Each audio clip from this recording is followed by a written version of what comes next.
back to another Minecraft tutorial. Today we are going to be looking at how to make an XP bank. So I've been working with this for a little while, trying to plan it out. It uses the furnace storing experience as a way to store experience for the player. I've got two different versions here. One of them holds a lot more experience than the other. But it also will take a lot longer to work on. So hang on one second, let me go into survival and give myself a pickaxe. So this is going to be really useful for like repairing your gear and getting levels for enchanting.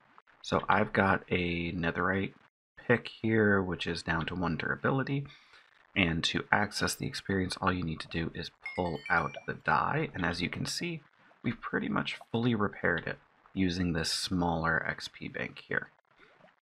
Using the larger XP bank, it would have fully repaired. And actually, let me do...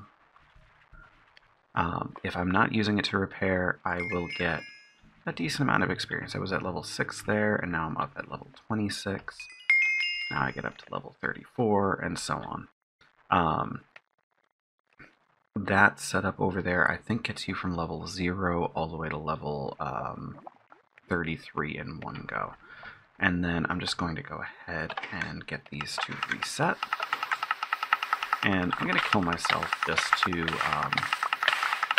reset my experience.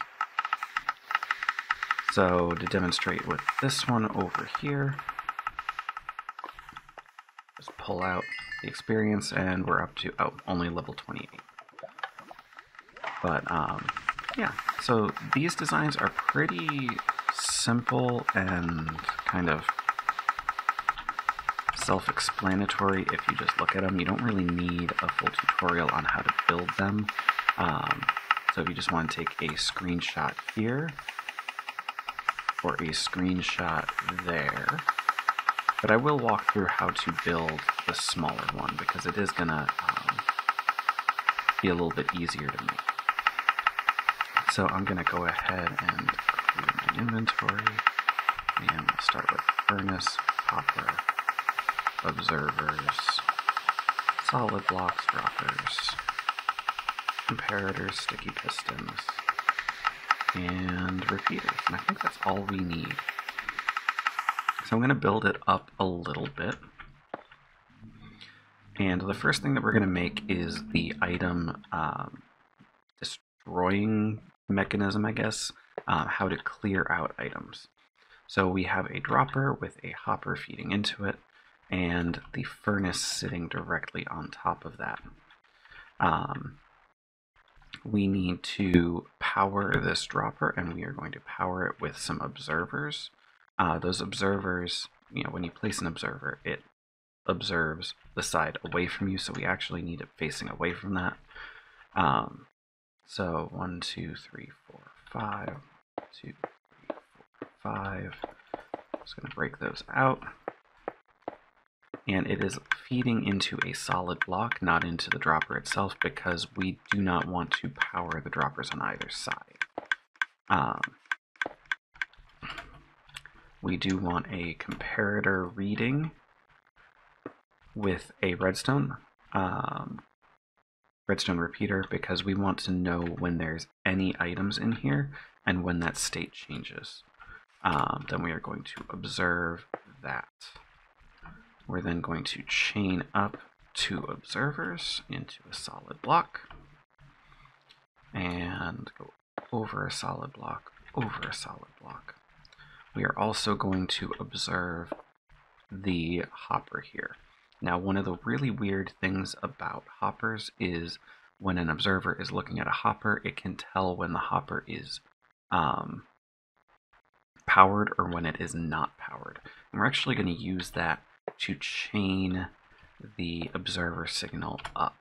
I've tried using like note blocks, I've tried using solid blocks, and it just doesn't seem to work right. So this works. other than that, we want a sticky piston facing down with an observer looking down. And we also want an observer looking down there, and another one looking, I'm sorry, not looking down, looking up. And another one looking up. So essentially what's going to happen is when powered, the sticky piston will put the observer into that position, which will create an observer clock, which will power this dropper repeatedly. So we can see that here. And then as long as there are items in here, this comparator will be lit. When the items run out, this comparator will change, this redstone torch will change, or repeater will change. The observer will see that and send a signal up. Up here we will have a T flip-flop, so it is going to be a dropper pointing up and a dropper pointing to the side with the comparator off. And then we just need a hopper and a hopper.